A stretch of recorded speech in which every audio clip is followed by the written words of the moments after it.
ਤੁਸੀਂ ਸਭ ਨੇ ਦੇਖਿਆ ਸੁਣਿਆ ਕਿ ਚੰਦ ਦਿਨ ਪਹਿਲਾਂ ਦਰਸ਼ਨ ਸਿੰਘ ਢਾਲੀਵਾਲ, ਜਿਨ੍ਹਾਂ ਨੂੰ ਆਪਾਂ ਦਰਸ਼ਨ ਸਿੰਘ ਰਖੜਾ ਵੀ ਕਹਿੰਦੇ ਆ, ਸ਼ਿਕਾਗੋ ਤੋਂ ਭਾਰਤ ਆਏ। ਉਹਨਾਂ ਨੂੰ 에ਅਰਪੋਰਟ ਤੋਂ ਹੀ ਮੋੜ ਦਿੱਤਾ ਗਿਆ। ਸਿਮਿਲਰਲੀ ਇੱਕ ਹੋਰ ਨਾਮ ਅਮਰੀਕ ਸਿੰਘ, ਜਿਹੜੇ ਸਪੇਨ ਤੋਂ ਆਏ, ਉਹਨਾਂ ਨੂੰ 에ਅਰਪੋਰਟ ਤੋਂ ਮੋੜ ਦਿੱਤਾ। ਉਹਨਾਂ ਦੇ 80 ਸਾਲ ਦੀ ਮਾਤਾ ਉਹਨਾਂ ਦੇ ਨਾਲ ਆਈ ਸੀ, ਬੀਬੀ ਸੁਰਜੀਤ ਕੌਰ। ਇਹ ਜਿਹੜੇ ਦੋਨੋਂ ਵਿਅਕਤੀ ਆ, ਇਹਨਾਂ ਤੇ ਇਲਜ਼ਾਮ ਇਹ ਲਾਇਆ ਕਿ ਤੁਸੀਂ ਭਾਰਤ ਵਿੱਚ ਹੋ ਰਹੇ ਜਿਹੜੇ ਫਾਰਮਰਸ ਪ੍ਰੋਟੈਸਟ ਆ, ਇਹਨਾਂ 'ਚ ਤੁਸੀਂ ਮਦਦ ਕਰਦੇ ਰਹੇ ਹੋ, ਇਹਨਾਂ ਦੇ ਵਿੱਚ ਤੁਸੀਂ ਲੰਗਰ ਲਾਉਂਦੇ ਰਹੇ ਹੋ, ਇਹਨਾਂ ਦੇ ਵਿੱਚ ਤੁਸੀਂ ਸਮੱਗਰੀ ਭੇਜਦੇ ਰਹੇ ਹੋ। ਇਹ ਇਲਜ਼ਾਮ ਜਿਹੜੇ ਲਾ ਕੇ ਤੇ ਇੱਕ ਸਿੰਪਲ ਜਿਹਾ ਇੱਕ ਐਕਟ ਪੁਰਾਣਾ ਕੋਈ ਫੋਰਨਰਸ ਆਰਡਰ ਸੈਕਸ਼ਨ 6 ਜਿਹੜਾ 1948 ਦਾ ਐਕਟ ਲਾ ਕੇ 2 ਲਾਈਨਾਂ ਲਿਖ ਕੇ ਤੇ ਉਹਨਾਂ ਨੂੰ 에ਅਰਪੋਰਟ ਤੋਂ ਹੀ ਵਾਪਸ ਦੇ ਦਿੱਤਾ ਗਿਆ।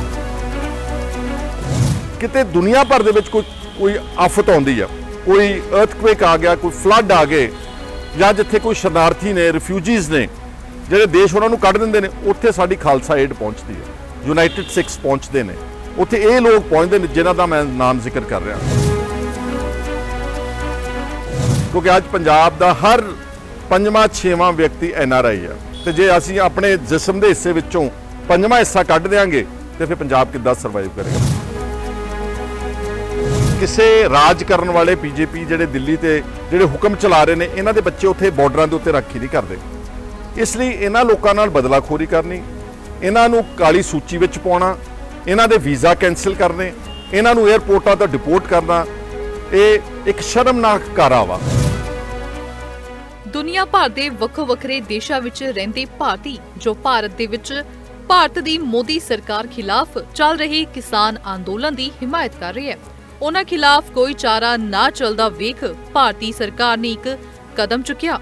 ਦਰਅਸਲ ਭਾਰਤ ਸਰਕਾਰ ਨੇ ਕਿਸਾਨ ਅੰਦੋਲਨ ਦੀ ਹਿਮਾਇਤ ਕਰ ਰਹੇ ਵਿਦੇਸ਼ੀ ਭਾਰਤੀਆਂ ਖਿਲਾਫ ਕਾਰਵਾਈ ਕਰਨੀ ਸ਼ੁਰੂ ਕਰ ਦਿੱਤੀ ਹੈ, ਜਿਸ ਦੇ ਵਿੱਚ ਇਹ ਸਾਹਮਣੇ ਆਇਆ ਕਿ ਭਾਰਤ ਦੀ BJP ਸਰਕਾਰ ਸਿੰਘੂ ਸਰਹੱਦ ਤੇ ਕਿਸਾਨਾਂ ਦੀ ਮਦਦ ਕਰ ਰਹੇ NRI ਵੀਰ ਦਰਸ਼ਨ ਸਿੰਘ ਰਖੜਾ ਅਤੇ ਅਮਰੀਕ ਸਿੰਘ ਸਪੇਨ ਨੂੰ ਭਾਰਤ ਵਿੱਚ ਦਾਖਲ ਹੋਣ ਦੀ ਇਜਾਜ਼ਤ ਨਹੀਂ ਦੇ ਰਹੀ, ਜਿਸ ਤੇ ਸੁਖਪਾਲ ਸਿੰਘ ਖਹਿਰਾ ਨੇ ਆਪਣੀ ਪ੍ਰਤੀਕਿਰਿਆ ਜ਼ਾਹਰ ਕੀਤੀ ਅਤੇ ਇਸ ਘਟਨਾ ਨੂੰ ਨਿੰਦਣਯੋਗ ਦੱਸਿਆ। ਆਓ ਸੁਣਦੇ ਹਾਂ ਕੀ ਕਹਿਣਾ ਹੈ ਸੁਖਪਾਲ ਸਿੰਘ ਖਹਿਰਾ ਦਾ।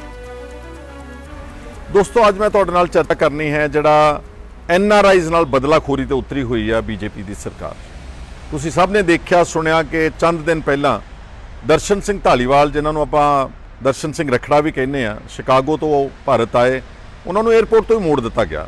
ਸਿਮਿਲਰਲੀ ਇੱਕ ਹੋਰ ਨਾਮ ਅਮਰੀਕ ਸਿੰਘ, ਜਿਹੜੇ ਸਪੇਨ ਤੋਂ ਆਏ, ਉਹਨਾਂ ਨੂੰ 에ਅਰਪੋਰਟ ਤੋਂ ਮੋੜ ਦਿੱਤਾ। ਉਹਨਾਂ ਦੇ 80 ਸਾਲ ਦੀ ਮਾਤਾ ਉਹਨਾਂ ਦੇ ਨਾਲ ਆਈ ਸੀ, ਬੀਬੀ ਸੁਰਜੀਤ ਕੌਰ। ਔਰ ਇਹ ਅਮਰੀਕ ਸਿੰਘ ਜਿਹੜਾ ਸਪੇਨ ਹੈ, ਇਹ ਸਾਡੇ ਜ਼ਿਲ੍ਹੇ ਕਪੂਰਥਲਾ ਦੇ ਸਿੱਧਵਾ ਦੋਨਾ ਪਿੰਡ ਦੇ ਰਹਿਣ ਵਾਲੇ ਆ, ਕਾਫੀ ਅਰਸੇ ਤੋਂ ਉੱਥੇ ਬਾਹਰ ਰਹਿੰਦੇ ਨੇ। ਇਹ ਜਿਹੜੇ ਦੋਨੋਂ ਵਿਅਕਤੀ ਆ, ਇਹਨਾਂ ਤੇ ਇਲਜ਼ਾਮ ਇਹ ਲਾਇਆ ਕਿ ਤੁਸੀਂ ਭਾਰਤ ਵਿੱਚ ਹੋ ਰਹੇ ਜਿਹੜੇ ਫਾਰਮਰਸ ਪ੍ਰੋਟੈਸਟ ਆ, ਇਹਨਾਂ 'ਚ ਤੁਸੀਂ ਮਦਦ ਕਰਦੇ ਰਹੇ ਹੋ, ਇਹਨਾਂ ਦੇ ਵਿੱਚ ਤੁਸੀਂ ਲੰਗਰ ਲਾਉਂਦੇ ਰਹੇ ਹੋ, ਇਹਨਾਂ ਦੇ ਵਿੱਚ ਤੁਸੀਂ ਸਮੱਗਰੀ ਭੇਜਦੇ ਰਹੇ ਹੋ। ਇਹ ਇਲਜ਼ਾਮ ਜਿਹੜੇ ਲਾ ਕੇ ਤੇ ਇੱਕ ਸਿੰਪਲ ਜਿਹਾ ਇੱਕ ਐਕਟ ਪੁਰਾਣਾ ਕੋਈ ਫੋਰਨਰਸ ਆਰਡਰ ਸੈਕਸ਼ਨ 6 ਜਿਹੜਾ 1948 ਦਾ ਐਕਟ ਲਾ ਕੇ 2 ਲਾਈਨਾਂ ਲਿਖ ਕੇ ਤੇ ਉਹਨਾਂ ਨੂੰ 에ਅਰਪੋਰਟ ਤੋਂ ਹੀ ਵਾਪਸ ਦੇ ਦਿੱਤਾ ਗਿਆ। ਉਹਨਾਂ ਨੂੰ ਕੋਈ ਲਿਖਤੀ ਕਾਰਨ ਨਹੀਂ ਦਿੱਤਾ ਗਿਆ ਕਿ ਆਹ ਤੁਹਾਡੇ ਖਿਲਾਫ ਇਲਜ਼ਾਮ ਨੇ। ਔਰ ਜਿੱਥੋਂ ਤੱਕ ਇਹਨਾਂ ਦੋਨਾਂ NRIs ਦੀ ਗੱਲ ਕਰਦੇ ਆ, ਇਹਨਾਂ ਨੂੰ ਦਰਸ਼ਨ ਸਿੰਘ ਢਾਲੀਵਾਲ ਦੇ ਤਕਰੀਬਨ 1000 ਗੈਸ ਸਟੇਸ਼ਨਸ ਨੇ USA ਦੇ ਵਿੱਚ, ਸਾਰੀ ਦੁਨੀਆ ਜਾਣਦੀ। ਉਹਨਾਂ ਦੇ ਜਿਹੜੇ ਬ੍ਰਦਰ ਨੇ ਉਹ ਇੱਥੇ ਮਿਨਿਸਟਰ ਰਹਿ ਚੁੱਕੇ ਨੇ, ਹਨ ਭਾਵਾਂ ਅਕਾਲੀ ਦਲ ਨਾਲ ਕਨੈਕਟਡ, ਪਰ ਕੋਈ ਗੱਲ ਨਹੀਂ, ਇਹ ਗੱਲ ਅੱਜ ਪਾਰਟੀਬਾਜ਼ੀ ਤੋਂ ਉੱਤੇ ਉੱਠ ਕੇ ਕਰਨ ਵਾਲੀ ਆ। ਤਾਂ ਉਹਨਾਂ ਨੇ ਕਾਫੀ ਅਰਸੇ ਤੋਂ ਉੱਥੇ ਵੀ, ਮੈਂ ਉਹਨਾਂ ਦਾ ਕਾਫੀ ਦੇਰ ਤੋਂ ਨਾਮ ਸੁਣਦਾ ਆਉਣਾ ਵਾਂ, ਉੱਥੇ ਵੀ ਕਾਫੀ ਅੱਛੇ ਸਮਾਜਿਕ ਕੰਮ ਚੰਗੇ, ਜਿਹਦੇ 'ਚ ਕੋਈ ਗਰੀਬਾਂ ਦਾ ਭਲਾ ਕਰ ਸਕੇ, ਜਿੱਥੇ ਸਾਡੀ ਕਮਿਊਨਿਟੀ ਨੂੰ ਫਾਇਦਾ ਹੋ ਸਕੇ, ਜਿੱਥੇ ਕਿਤੇ ਚੈਰਿਟੀ ਕਰਕੇ ਕਿਸੇ ਲਤਾੜੇ ਹੋਏ ਨੂੰ, ਕਿਸੇ ਕਮਜ਼ੋਰ ਨੂੰ, ਕਿਸੇ ਬੇਸਹਾਰਾ ਨੂੰ ਮਦਦ ਮਿਲ ਸਕੇ, ਉਹ ਉੱਥੇ ਅਮਰੀਕਾ 'ਚ ਵੀ ਕਰਦੇ ਰਹੇ ਨੇ ਤੇ ਭਾਰਤ ਵਿੱਚ ਵੀ ਕਾਫੀ ਇੰਟਰਸਟ ਰੱਖਦੇ ਨੇ। ਜਿੰਨੀਆਂ ਵੀ ਚੰਗੀਆਂ ਅੱਛੀਆਂ ਗੱਲਾਂ ਨੇ ਉਹਦੇ ਵਿੱਚ ਉਹਨਾਂ ਨੇ ਕੰਟਰੀਬਿਊਟ ਕੀਤਾ, ਔਰ ਕਾਫੀ ਵੱਡੇ ਪੱਧਰ ਦੇ ਉੱਤੇ ਉਹਨਾਂ ਦਾ ਯੋਗਦਾਨ ਜਿਹੜਾ ਉਹ ਰੈਕਗਨਾਈਜ਼ ਹੋਇਆ, both in India as well as in the US। ਇਸੇ ਤਰ੍ਹਾਂ ਹੀ ਜਿਹੜਾ ਅਮਰੀਕ ਸਿੰਘ ਸਪੇਨ, ਜਿਹੜੀ ਆਪਾਂ ਗੱਲ ਕਰ ਰਹੇ ਹਾਂ, ਉਹਨਾਂ ਦੇ ਬਾਰੇ ਮੈਨੂੰ ਇਹ ਜਾਣਕਾਰੀ ਮਿਲੀ ਪਿੰਡੋਂ, ਉਹਨਾਂ ਦੇ ਸਿੱਧਵਾਂ ਦੋਨਾ ਪਿੰਡ ਤੋਂ, ਕਿ ਉਹ ਕਬੱਡੀ ਨੂੰ ਬਹੁਤ ਪ੍ਰਮੋਟ ਕਰਦੇ ਨੇ ਪੰਜਾਬ ਦੇ ਵਿੱਚ। ਇਸ ਦੇ ਨਾਲ ਜਿੰਨੇ ਕੈਂਸਰ ਪੇਸ਼ੈਂਟਸ ਨੇ, ਬਹੁਤ ਸਾਰੇ ਕੈਂਸਰ ਰੋਗੀਆਂ ਨੂੰ ਉਹਨਾਂ ਨੂੰ ਅਮਦਾਦ ਕਰਕੇ ਉਹਨਾਂ ਦਾ ਇਲਾਜ ਕਰਾਉਂਦੇ ਨੇ। ਔਰ ਸਪੇਨ ਵਿੱਚ ਜਿਹੜੇ ਉੱਥੇ ਜਾਂਦੇ ਨੇ ਲੋਕ ਆਪਣੇ ਭਾਰਤੀ ਮੂਲ ਦੇ ਜਾਂ ਪੰਜਾਬ ਦੇ ਲੋਕ ਜਿਹੜੇ ਉੱਥੇ ਜਿਨ੍ਹਾਂ ਨੂੰ ਕੋਈ ਸਹਾਰਾ ਨਹੀਂ ਮਿਲਦਾ, ਉਹਨਾਂ ਨੂੰ ਅਮਰੀਕ ਸਿੰਘ ਸਪੇਨ ਉੱਥੇ ਸ਼ਰਨ ਦਿੰਦਾ ਵਾ। ਔਰ ਮੈਂ ਸਿਰਫ ਇਹ ਪੁੱਛਣਾ, ਮੈਂ ਹੈਰਾਨਗੀ ਇਸ ਗੱਲ ਦੀ ਆ ਕਿ ਕੀ ਕਿਸਾਨਾਂ ਦੇ ਅੰਦੋਲਨ ਦੀ ਮਦਦ ਕਰਨਾ, ਲੰਗਰ ਲਾਉਣਾ ਜਾਂ ਪੀਸਫੁਲੀ, ਲੈਟਸ ਆਲਸੋ ਸੇ ਕਿ ਵਿਸ਼ਵ ਭਰ ਵਿੱਚ NRIs ਨੇ ਆਪਣਾ ਰੋਸ ਦਰਜ ਕਰਾਇਆ, ਉਹਨਾਂ ਦੀ ਇੰਡੀਆ ਦੀ ਐਮਬੈਸੀਜ਼ ਦੇ ਬਾਹਰ ਖੜ ਕੇ ਪ੍ਰੋਟੈਸਟ ਕਰਨਾ, ਕੀ ਇਹ ਗੁਨਾਹ ਹੈ? ਕਿਸੇ ਵੀ NRI ਨੇ ਅੱਜ ਤੱਕ ਜਿੰਨੇ ਪ੍ਰੋਟੈਸਟ ਮੈਂ ਦੇਖੇ ਕਿਤੇ ਵੀ ਕੋਈ ਵਾਇਲੈਂਟ ਐਕਟੀਵਿਟੀ ਨਹੀਂ ਸੀਗੀ। ਸਾਰਾ ਕੁਝ ਬਹੁਤ ਸ਼ਾਂਤਮਈ ਢੰਗ ਦੇ ਨਾਲ ਹੋਇਆ। ਔਰ ਮੈਂ ਸਮਝਦਾ ਉਹਨਾਂ ਦਾ ਵਿਦੇਸ਼ਾਂ ਵਿੱਚ ਤਾਂ ਅਧਿਕਾਰ ਹੈ ਹੀ ਹੈ। ਇੰਡੀਆ ਦਾ ਜਿਹੜਾ ਕਨਸਟੀਟਿਊਸ਼ਨ ਹੈ ਇਹ ਸਭ ਨੂੰ ਅਧਿਕਾਰ ਦਿੰਦਾ, ਸਾਡਾ ਫੰਡਾਮੈਂਟਲ ਰਾਈਟ ਹੈ right to speech, right to express your feelings. ਔਰ ਇੱਥੇ ਭਾਰਤ ਵਿੱਚ ਵੀ ਜਿੰਨੇ ਤੁਸੀਂ ਕਿਸਾਨਾਂ ਦੇ ਅੰਦੋਲਨ ਦੇ ਵਿੱਚ ਦੇਖੇ, ਤੁਸੀਂ ਸਾਰੇ ਸ਼ਾਂਤਮਈ ਰਹੇ ਨੇ।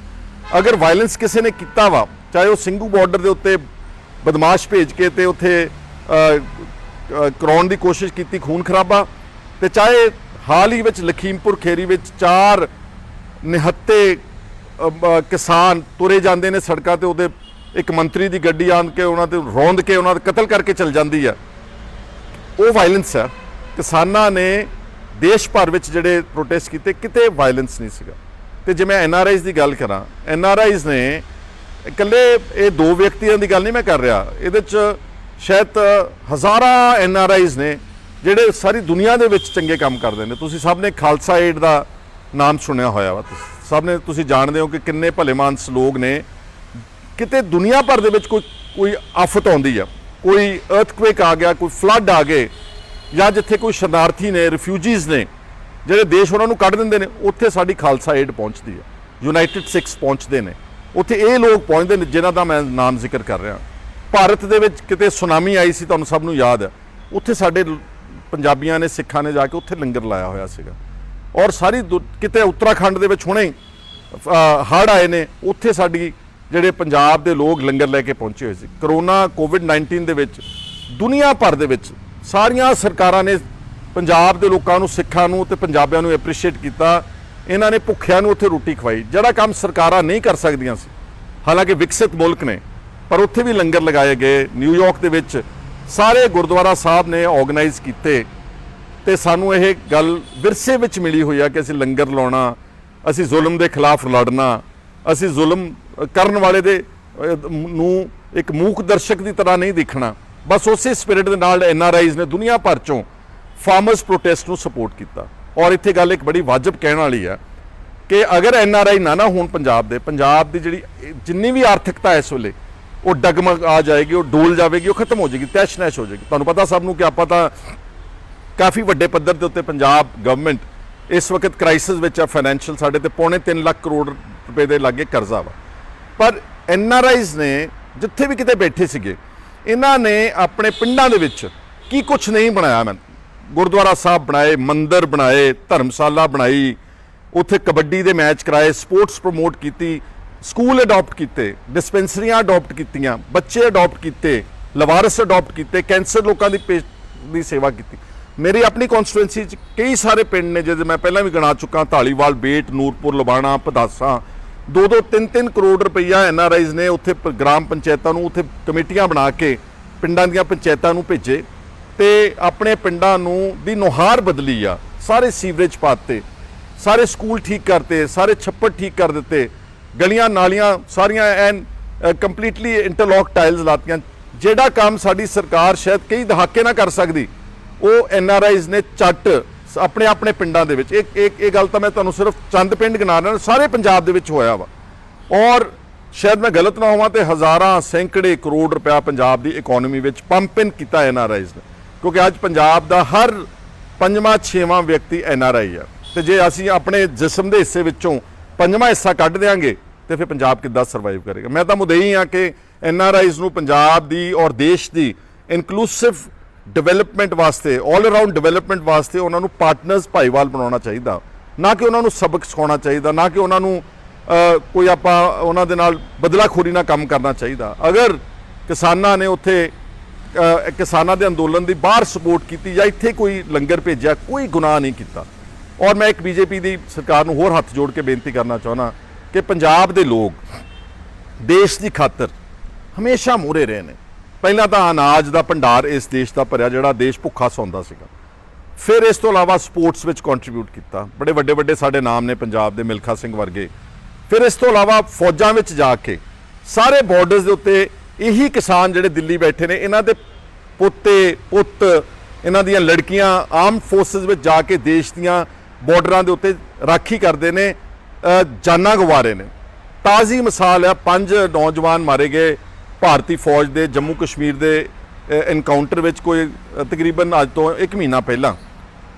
5 ਚੋਂ 3 ਇਕੱਲੇ ਪੰਜਾਬ ਦੇ ਸੀਗੇ। ਇੱਕ ਕੌਂਸਟੀਟੂਐਂਸੀ ਮੇਰੇ ਹਲਕੇ ਦਾ ਮਾਨਾ ਤਲਵੰਡੀ ਦਾ ਨਾਇਬ ਸੂਬੇਦਾਰ ਜਸਵਿੰਦਰ ਸਿੰਘ, ਉਹ ਵੀ ਮਾਰਿਆ ਗਿਆ ਉੱਥੇ। 20 ਬੰਦੇ ਪਿੱਛੇ ਚਾਈਨਾ ਦੇ ਨਾਲ ਕਲੈਸ਼ ਵਿੱਚ ਮਾਰੇ ਗਏ ਸੀ। ਉਹਨਾਂ 20 ਚੋਂ 5 ਇਕੱਲੇ ਪੰਜਾਬ ਦੇ ਸੀਗੇ। ਇਹ ਜਿਹੜੇ ਸਾਰੇ ਮਰ ਰਹੇ ਨੇ ਬਾਰਡਰਾਂ ਤੇ, ਇਹ ਸਾਰੇ ਕਿਸਾਨਾਂ ਦੇ ਧੀ ਪੁੱਤ ਨੇ। ਉਹ ਜਿਹੜੇ ਉੱਥੇ ਬੈਠੇ ਨਾ ਦਿੱਲੀ, ਉਹਨਾਂ ਦੇ ਬੱਚੇ ਬਾਰਡਰਾਂ ਦੇ ਉੱਤੇ ਰਾਖੀ ਕਰ ਰਹੇ ਨੇ। ਕਿਸੇ ਰਾਜ ਕਰਨ ਵਾਲੇ ਬੀਜੇਪੀ ਜਿਹੜੇ ਦਿੱਲੀ ਤੇ ਜਿਹੜੇ ਹੁਕਮ ਚਲਾ ਰਹੇ ਨੇ, ਇਹਨਾਂ ਦੇ ਬੱਚੇ ਉੱਥੇ ਬਾਰਡਰਾਂ ਦੇ ਉੱਤੇ ਰਾਖੀ ਨਹੀਂ ਕਰਦੇ।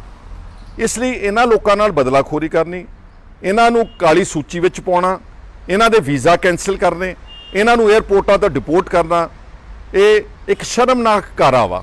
ਥੋੜਾ ਦਿਲ ਵੱਡਾ ਹੋਣਾ ਚਾਹੀਦਾ। ਜੇ ਕਿਸੇ ਨੇ ਪ੍ਰੋਟੈਸਟ ਵੀ ਕਰ ਲਿਆ, ਕਿਸੇ ਨੇ ਤੁਹਾਡੇ ਖਿਲਾਫ ਕੋਈ ਗੱਲ ਵੀ ਕਹਿ ਲਈ ਆ, ਤਾਂ ਤੁਹਾਨੂੰ ਇੰਨਾ ਕੁ ਮਾਦਾ ਰੱਖਣਾ ਚਾਹੀਦਾ ਵਾ ਕਿ ਤੁਹਾਡੇ ਜਿਹੜਾ ਹੈ ਪ੍ਰੋਟੈਸਟ ਦੀ ਜਗ੍ਹਾ ਬਣਦੀ ਹੈ। ਇਹ ਸਾਨੂੰ ਅਧਿਕਾਰ ਇੱਕ ਸਰਕਾਰਾਂ ਨੇ ਖੁਦ ਡੈਮੋਕ੍ਰੈਟਿਕ ਕੰਟਰੀ ਵਿੱਚ ਹਰ ਇੱਕ ਦੇਸ਼ ਵਿੱਚ ਮਿਲੇ ਹੋਏ ਨੇ। ਪਰ ਆਪਾਂ ਕਹਿੰਦੇ ਹਾਂ ਕਿ ਅਸੀਂ ਜਿਹੜਾ ਕੋਈ ਲੰਗਰ ਖਵਾਉਂਦਾ ਅਸੀਂ ਉਹਨੂੰ ਵੀ ਨਹੀਂ ਆਉਣ ਦੇਣਾ, ਜਿਹੜਾ ਕੋਈ ਬਾਹਰ ਝੰਡਾ ਲੈ ਕੇ ਥੋੜਾ ਜਿਹਾ ਖੜ ਜਾਂਦਾ, ਕੋਈ 2 ਨਾਅਰੇ ਲਾ ਦਿੰਦਾ, ਅਸੀਂ ਉਹਨੂੰ ਵੀ ਭਾਰਤ ਨਹੀਂ ਆਉਣ ਦੇਣਾ। ਇਹਦੇ ਨਾਲ ਤਾਂ ਤੁਸੀਂ ਫਿਰ ਐਲੀਨੇਟ ਕਰੋਗੇ ਸਾਰਿਆਂ ਨੂੰ ਇੱਕ ਦੂਜੇ ਤੋਂ। ਇਹ ਨਾਲ ਤੁਸੀਂ ਉਹਨਾਂ ਨੂੰ ਪੱਕੇ ਤੌਰ ਦੇ ਉੱਤੇ ਭਜਾਓਗੇ। ਔਰ ਜਿਹੜੀ ਕਾਲੀ ਸੂਚੀ ਦਾ ਸ਼ੋਰ ਮੱਚਦਾ ਰਿਹਾ ਬਹੁਤ ਲੰਬੇ ਅਰਸੇ ਤੋਂ, ਆਹ ਕੰਮ ਕਾਲੀ ਸੂਚੀ ਨਹੀਂ ਤੇ ਹੋਰ ਕੀ ਹੈ? ਇਹ ਕਾਲੀ ਸੂਚੀ ਹੈ ਨਾ, ਕਿ ਤੁਸੀਂ ਤਾਂ ਹਲੇ ਤਾਂ ਸਾਨੂੰ ਸਿਰਫ 12 ਬੰਦਿਆਂ ਦੇ ਨਾਮ ਪਤਾ ਲੱਗੇ ਨੇ ਤੇ 2 ਤੁਸੀਂ ਮੋੜ ਦਿੱਤੇ ਨੇ। ਪਤਾ ਨਹੀਂ ਕਿੰਨੇ ਸੈਂਕੜੇ ਹਜ਼ਾਰਾਂ ਆਦਮੀਆਂ ਨੂੰ ਤੁਸੀਂ ਤੁਹਾਡੀ ਟਾਰਗੇਟ ਕਰਕੇ ਰੱਖਿਆ ਹੋਵੇਗਾ। ਜਿਹੜੇ 에ਅਰਪੋਰਟ ਤੇ ਆਉਣਗੇ ਉਦੋਂ ਪਤਾ ਲੱਗੂਗਾ ਕਿ ਵਾਪਸ ਚਲੇ ਗਏ। ਉਹਨਾਂ ਦੇ ਘਰ ਨੇ ਇੱਥੇ, ਉਹਨਾਂ ਦੀ ਧਰਤੀ ਹੈ ਇੱਥੇ, ਉਹਨਾਂ ਦੇ ਬੱਚੇ, ਉਹਨਾਂ ਦੇ ਬਜ਼ੁਰਗ, ਮਾਤਾ ਪਿਤਾ ਸਭ ਇੱਥੇ ਬੈਠੇ ਨੇ। ਇਸ ਕਰਕੇ ਉਹਨਾਂ ਦੇ ਨਾਲ ਇਸ ਤਰ੍ਹਾਂ ਦਾ ਵਿਵਹਾਰ ਕਰਨਾ ਜਿਹੜਾ, ਇਹ ਮੈਂ ਸਮਝਦਾ ਕਿ ਸ਼ੋਭਦਾ ਨਹੀਂਗਾ, ਬਹੁਤ ਮਾੜਾ ਵਾ। ਔਰ ਦੂਸਰਾ ਕਿ ਕਾਰਨ ਇਹ ਦੱਸਿਆ ਜਾ ਰਿਹਾ ਜ਼ੁਬਾਨੀ ਕਲਾਬੀ ਕਿ ਜੀ ਇਹ ਐਂਟੀ ਇੰਡੀਆ ਪ੍ਰੋਟੈਸਟ ਕਰਦੇ ਨੇ, ਐਂਟੀ ਇੰਡੀਆ। ਮੈਂ ਬੀਜੇਪੀ ਦੇ ਸਾਰੇ ਸਤਿਕਾਰਯੋਗ ਲੀਡਰਸ਼ਿਪ ਨੂੰ ਪੁੱਛਣਾ ਚਾਹੁੰਦਾ ਕਿ ਜਦੋਂ ਕਾਂਗਰਸ ਦੀ ਗਵਰਨਮੈਂਟ ਰਹੀ 10 ਸਾਲ, ਤਾਜ਼ੀ ਡਾਕਟਰ ਮਨਮੋਹਨ ਸਿੰਘ ਦੀ, ਤੁਸੀਂ ਕਿੰਨੀ ਵਾਰ ਪ੍ਰੋਟੈਸਟ ਕੀਤਾ ਬਾਹਰ ਵਿਦੇਸ਼ ਕੌਂਸੂਲੇਟਸ, ਇੰਡੀਅਨ ਐਮਬੈਸੀਜ਼ ਦੇ ਬਾਹਰ ਖੜ ਕੇ ਆਪਣੇ ਝੰਡੇ ਲੈ ਕੇ ਡਾਕਟਰ ਮਨਮੋਹਨ ਸਿੰਘ ਨੂੰ ਗਾਲੀ ਗਲੋਚ ਕੀਤਾ, ਕਾਂਗਰਸ ਨੂੰ ਗਾਲੀ ਗਲੋਚ ਕੀਤਾ? ਕਿ ਉਹ ਐਂਟੀ ਇੰਡੀਆ ਨਹੀਂ ਸੀਗਾ?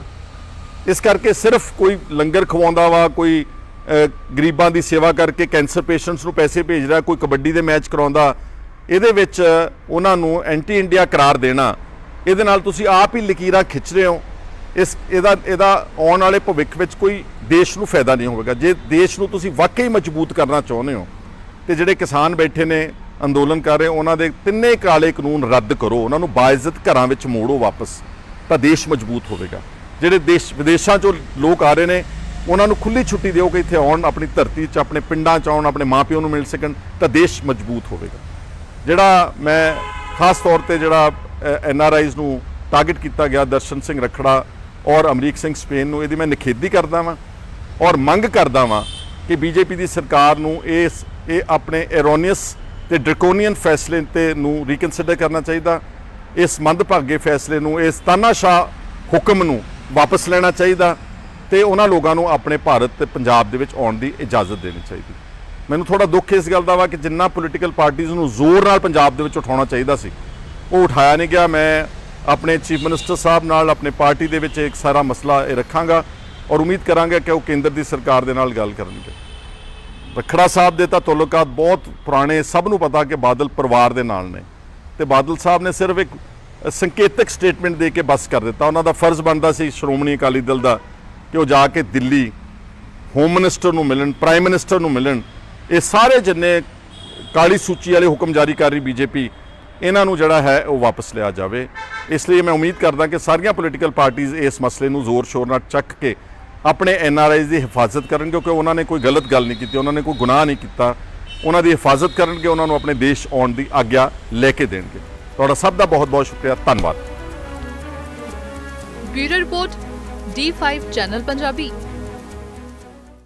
D5 ਚੈਨਲ ਪੰਜਾਬੀ ਹੁਣੇ ਸਬਸਕ੍ਰਾਈਬ ਕਰੋ ਬੈਲ ਆਈਕਨ ਤੇ ਕਲਿੱਕ ਕਰੋ। ਬਾਣੀ ਗੁਰੂ ਗੁਰੂ ਹੈ ਬਾਣੀ ਵਿੱਚ ਬਾਣੀ ਅੰਮ੍ਰਿਤ ਸਾਰੇ। ਗਿਆਨੀ ਸਾਹਿਬ ਸਿੰਘ ਜੀ ਸ਼ਾਹਬਾਦ ਮਾਰਕੰਡਾ ਵਾਲਿਆਂ ਨਾਲ ਕਰੋ ਸਿੱਧੀ ਗੱਲਬਾਤ ਤੇ ਜਾਣੋ ਗੁਰਬਾਣੀ ਦੇ ਅਰਥ। ਰੋਜ਼ਾਨਾ ਪਾਠ ਕਰਨ ਵਾਲੇ ਇਹ ਪ੍ਰੋਗਰਾਮ ਜ਼ਰੂਰ ਦੇਖਣ ਤੇ ਗੁਰੂ ਸਾਹਿਬ ਦੀਆਂ ਅਸੀਸਾਂ ਦੇ ਪਾਤਰ ਬਣਨ। ਦੇਖਣਾ ਨਾ ਭੁੱਲਣਾ ਸਾਡਾ ਖਾਸ ਪ੍ਰੋਗਰਾਮ ਗੁਰਬਾਣੀ ਗਿਆਨ, ਐਤਵਾਰ ਸਵੇਰੇ 7 ਤੋਂ 8 ਵਜੇ ਤੱਕ D5 ਚੈਨਲ ਪੰਜਾਬੀ ਤੇ।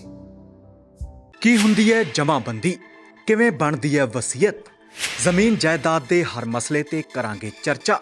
ਦੇਖਣਾ ਨਾ ਭੁੱਲਣਾ ਸਾਡਾ ਖਾਸ ਪ੍ਰੋਗਰਾਮ naibtehsildar.com ਕਾਨੂੰਨ ਜਾਇਦਾਦ ਦਾ।